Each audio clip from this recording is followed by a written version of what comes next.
그렇습니다. 우리 박사님하고 참 모처럼 이제 지위가 바뀌어갖고 한번 제가 토론을 하고 있는데요. 네네. 아마 이제 우리 박사님의 어떤 주 전공이라고 하면 이제 우리 시장에 대한 전망, 그 다음에 부동산 정책에 대한 분석과 이제 설명, 또 그런 것들 때문에 아마 평생 욕도 많이 드셨을 거로 알고 있습니다. 네네. 자, 그럼 이제 우리 최근에 또 이제 부동산 전망이 한국감정원에서 나왔죠? 네. 나왔는데 저는 이제 그 감정원의 어떤 자료를 보면서 항상 좀 의문을 갖고 있는 게 왜 우리 주택을 주간 단위로 가격을 발표를 할까? 저는 지금도 아직 이 의문을 좀 풀지 못했고 어느 분들한테 여쭤봐도 여기에 따르는 명쾌한 답변은 주질 않거든요. 왜 우리가 주간 단위로 이 주택을 마치 주식 시장에서 약간 이런 것들을 보듯이 이렇게 하는 것이 왜 일반적으로 다 받아들여질까? 그 점에 대해서 한번 고민해 보신 적이 있습니까? 예, 그렇죠. 저도 고민해보고 사실은 저도 주간 단위로 하는 것에 대해서 상당한 저도 의구심을 갖고 의문을 갖고 있는데요. 왜냐하면은 사실 주택시장의 거래가 되게 활성화되어 있을 때, 화랑세에 있을 때에는 주간 단위로 하는 것도 정확한 정보를 그런 주택의 구입을 준비하고 있는 분들한테는 제공한다는 측면에서 정보의 비대칭을 좀 더 완화시켜주는 측면에서 의미가 있습니다.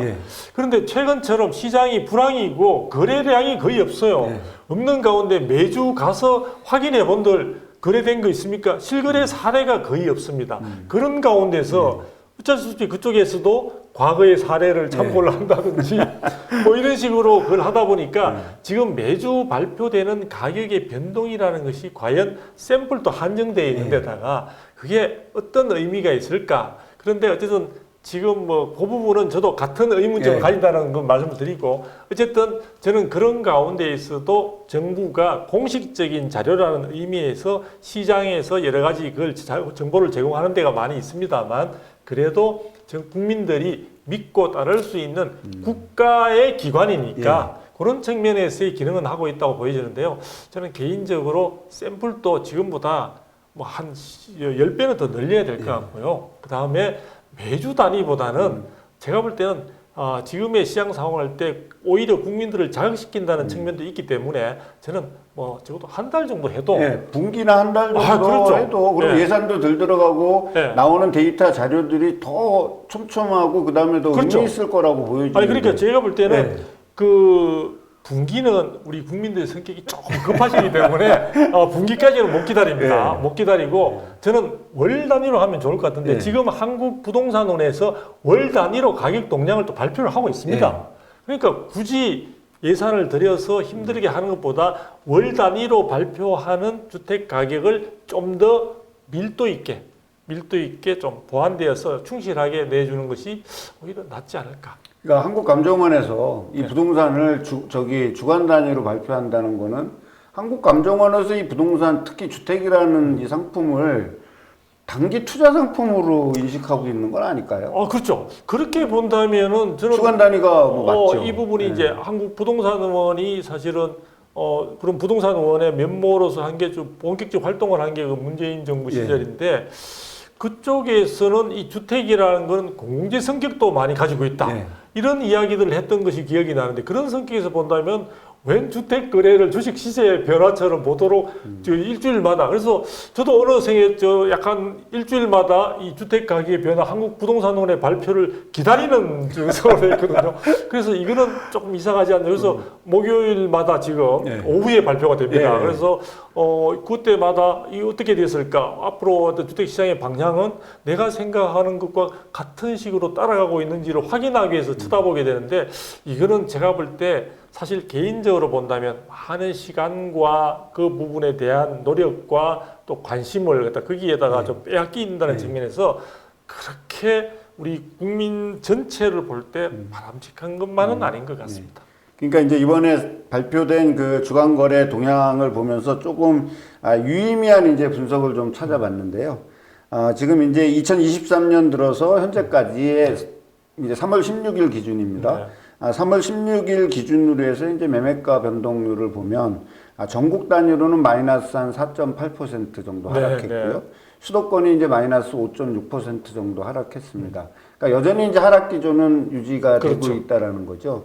근데 이제 상대적으로 전세가를 바라보니 전세가는 전국의 마이너스 7.51%로 떨어졌기 때문에 매매가보다 거의 뭐 한 3% 가까이 떨어졌고요.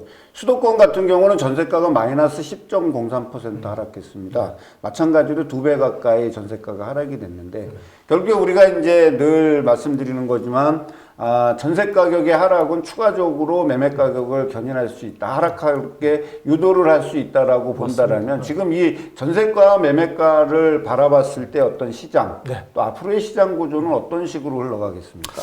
지금 이제 전세 시장의 변동은 전세 시장은 말 그대로 실수요 시장이거든요. 그래서 실수요자들이 과거에 있어서 제가 볼 때는 전세 시장이 지금 약세로 되어 있는 것은 뭐 월세로 옮겨간 부분도 있고 또는 기존의 여러 가지 전세 부분을 전세 대출을 받거나 이런 부담이 또 크신 분들은 전체적으로 주택의 질 자체를 본인이 조금 낮게 그러니까 이제 아파트에 살았다면은 뭐 연립에서 빌라나 뭐 이런 쪽으로 옮겨가신 분들도 지금 많이 있는 것 같고요. 그러다 보니까 전체적으로 수요층들이 좀 많이 엷어지신 것 같아요. 그러다 보니까 전세 같은 경우에는 또 점점 더 약세 기조 하에서 더 또 저렴한 것을 찾는 상황으로 전개되면서 전반적으로 지금 전세 시장은 원활하게 좀 또 이 거래 부분이 잘 안 되는 것 같고 기존에 있는 분들도 놀란 게도 많아요. 그러다 보니까 전세 시장은 아직 실수요 중심의 전세 시장은 아직까지는 전체적인 불황에서 벗어나기는 좀 시간이 걸릴 것으로 보여지고요. 또 상대적으로 지금 시장에서 전세 그 부분과 관련해서와 다르게 매매 시장의 부분에서는 가격 하락폭이 많이 이제 회복되는 그러니까 하락폭이 많이 줄어들면서 회복되는 양상을 보여주는 것은 아무래도 매매 시장에는 또 상당 부분에 대한 투자 수요들이 지금 많이 들어가 있는 그런 부분이 있다 보니까 실수요와 투자 수요가 합쳐져 있는 매매 시장의 경우에는 어느 정도 전체적인 시장 상황, 뭐 금리 변동 상황이라든지 다른 어떤 경기 문제라든지 또 시장의 수급 문제라든지 이런 것들을 감안할 때 심리가 조금 회복되고 있는 것이 아닌가. 그래서 전세 시장은 말 그대로 실수요 중심이니까 이런 심리 회복과 상관없이 실질적으로 자기가 거주해야 되는 주거의 문제로 들어가게 되고 지금 매매 시장은 어느 정도의 투자적인 심리 부분의 회복이 상당히 맞물려 있다 보니까 그런 부분에서 서로의 어떤 변동폭이 약간 보면은 약간 차이를 보이고 있는 것이 아닌가 이렇게 느껴집니다. 근데 이제 어쨌든 부동산 가격이 이제 하락하면서 어떤 갭 투자자들의 어떤 그 이제 전세금 반환 문제 또 역전세라고 부르잖아요. 이제 그런 문제가 지금 불거지고 있는 상태에서 지금 최근에 이제 뭐 매매가도 그렇고 전세가도 그렇고 가격의 하락폭은 조금 둔화됐지만 여전히 이제 하락 기조를 유지하고 있지 않습니까?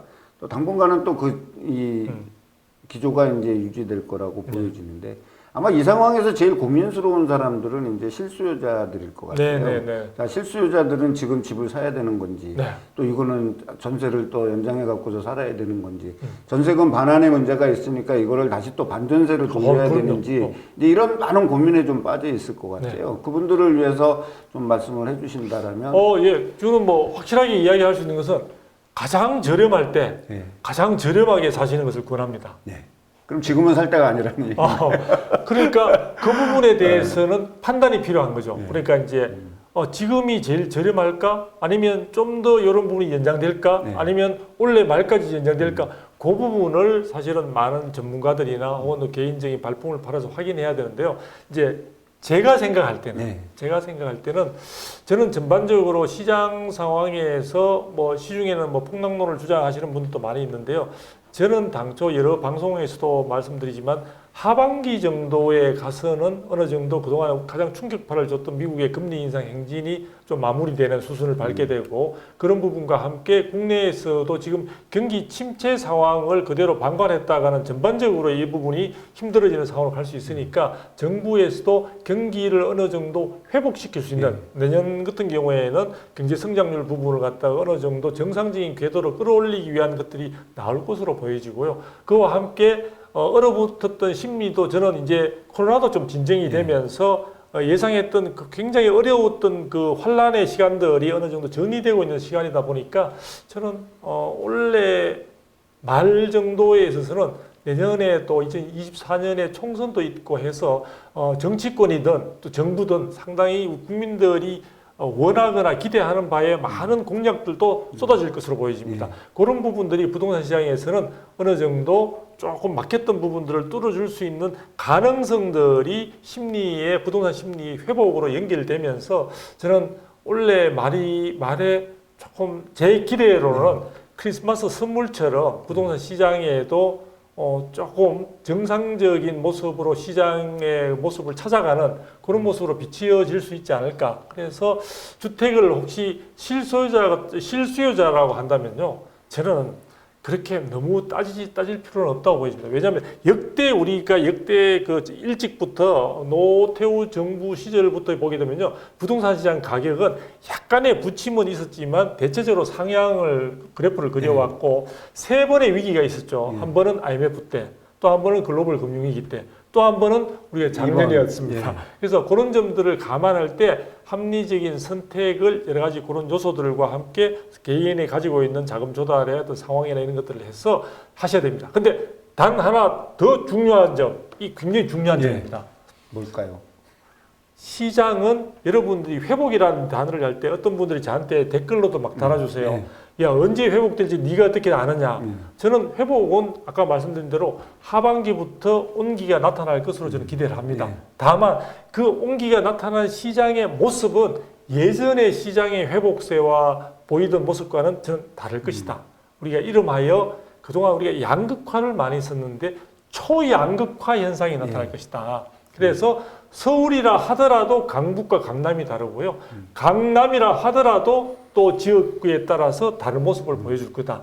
또 지방의 경우에는 지방 나름대로의 다 모두가 희망이 없는 것이 아니라 지역별로 충분한 호재와 기대감들을 가질 수 있는 의미 있는 성장으로 될 수도 있지만, 그렇지 않은, 예를 들어 지금 기존의 물량도 아직 해소가 되고 있지 못한 특정 지역들을 중심으로 해서는 굉장히 어려운 상황이 지속이 될 수도 있다. 그런 초양극화도 반드시 동반되는 그런 회복세의 시장이 나타날 것이기 때문에 아마 이전보다는 굉장히 선택이 어려워질 것으로 생각이 됩니다. 어쨌든 2024년은 어떤 고인플레이션 하에서 이제 경제가 이제 유지될 거라고 이제 보여지는데, 물론 정부 관료들은 뭐 하반기부터는 뭐 3% 내외로 안정될 거라고 하지만 뭐 현 상황을 놓고 봤을 때는 쉽지 않을 거라고 보여집니다.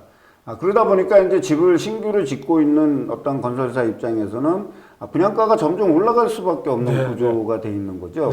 건설 자재 가격이 여전히 비싸기 때문에. 그렇죠. 근데 지금 구축의 아파트들은 이제 점점 가격이 떨어지고 있고, 그다음에 이제 구축의 아파트들이 점점 떨어진다라는 얘기는 신규로 입주 시기에 가게 되면 오히려 주택 가격이 또 신규 주택이라 하더라도 이제 하락하는 모양새를 가질 수 있다라고 이제 많이들 말씀들을 하시는데, 자, 그렇게 되면 이제 실수요자나 무주택자 입장에서 놓고 봤을 때에는 이거 끊임없이 올라가고 있는 이 분양가의 문제를 어떤 식으로 좀 바라봐야 될까요? 그렇다면 내가 주택을 구입하는 것이 청약 만능해서 오히려 이제 입주 시기에 이제 우리가 얘기하는 마이너스 P가 나오는 주택을 기다렸다가 사야 되는 것이 옳은 건지에 따르는 어쨌든 이런 혼란이 여전히 가중될 거라고 보여지거든요. 그렇습니다. 자, 박사님이 그런 분들을 위해서 좀 조언을 해주신다면. 그러니까 결국은 정부가 가지고 있었던 그 민간 택지에도 분양가 상한제를 적용하면서 적절하게 그 분양 시기를 놓쳤던 우리 둔촌주공 같은 사례를 볼 때 이 분양가가 현실에 맞느냐 하는 부분에서 여러 가지 논란이 많이 일어나고 있고, 최근에는 음마아파트가 지금 추진위원회 단계에 머무르고 있지만 음마아파트가 향후에 있어서 자신들이 일반 분양물에 대한 가격을 발표를 했지 않습니까? 그래서 당초 본인들이 한 평당 우리가 3.3제곱미터당 7,700만 원 생각하다가 7,100만 원으로 내놓으라고 하는데, 그 부분에 대한 시장의 반응은 지금의 분위기 속에서 무슨 소리지? 멍미 이런 이야기가 나오고 있는 상황인데요. 이 분양가 부분은 제가 아까 처음에도 말씀드렸지만 수요와 공급에 의해서 결정되는 것이 가장 바람직하고, 공급하는 쪽에서 자유롭게 설정하는 게 적절합니다. 왜? 그 부분이 과다하게 가격이 분양가가 높으면요, 수요자들이 외면해 버리면 됩니다. 이번에 외면해 버릴 때 참담한 상황은 이번에 둔촌주공이나 등등해서 강북의 몇 개 단지에도 나타났지 않습니까? 외면을 버리면 미분양으로 되는 건데, 근데 문제는 공급하는 쪽에서는 여러 가지 타이밍 다 놓치고 그러한 제도에 의해서 눌려서 지금 가격을 하는데, 원가가 이미 상승한 상태에서 가격을 책정할 수밖에 없는 상황인데 사람들은 또 구축에 비해서 비싸다고 외면해버리는 상황이 되다 보니까, 저는 결과적으로는 선택은 고른 중에서도 가장 저렴한 것을 고르면 수요자들은 되는 것이고, 다만 아까도 말씀드렸다시피 공급하는 측 축에서 굉장히 부도나 파산 등이나 여러 가지 공급을 할 수 있는 여력 자체가 많이 약화될 것으로 보여집니다. 그렇게 되면 우리가 지긋지긋하게 들었던 또다시 수급 불균형이 초래될 거고요. 그런 부분들이 다시 하금 부동산 시장을 교란시킬 수도 있다. 그래서 제가 볼 때 이러한 책임들의 그는 다 누구 잘못이냐? 여러분들 시청자분 잘못 아닙니다. 제 잘못도 아닙니다. 제가 볼 때는 이것을 국민들에게 지금 정부든 이전 정부든 뭔가 달콤하게 어떻게 아주 저렴한 가격에 아주 고질의 주택을 공짜로 줄 것처럼 달콤하게 속삭였던 그 누군가가 잘못이다는 점을 저는 분명하게 얘기하고 싶습니다. 어쨌든 뭐 정책 시류에 따라서 뭐 정책이 이제 양날의 칼이라고 얘기하지 않습니까? 어떠한 뭐 냉온탕을 왔다 갔다 할 수밖에 없는 이제 정책 기조가 여전히 지속되고 있다라는 부분에 대해서는 이제 좀 아쉬움이 있습니다. 이것이 어느 순간에 깨지지는 않겠죠. 네. 또 이것이 한다라면 좀 더 제도 보완이라든지 이제 이런 부분들이 조금 이렇게 돼야 되지 않을까 이제 이렇게 생각을 해봅니다. 오늘 이제 우리 두성교 박사님을 처음 모시고서 이제 이렇게 정책과 시장 상황에 대해서 여러 가지 이렇게 말씀을 논해봤습니다. 어쨌든 정규 방송에서 또 하시지 못하는 말씀 네. 이런 부분들도 있을 것 같고요. 이제 또 우리 시청자들을 위해서 또 우리 박사님 마지막으로 이 부동산 시장을 어떻게 바라봐야 되는지 지금 이후에 시장에 대해서 한마디만 좀 간략하게 해주신다면. 시장은 변동합니다. 그리고 그 변동은 우리가 과거의 예를 보더라도 너무 절망적으로 보실 필요는 없을 것 같고요. 주택시장은 나름대로 생명체처럼 움직이고 있는데요.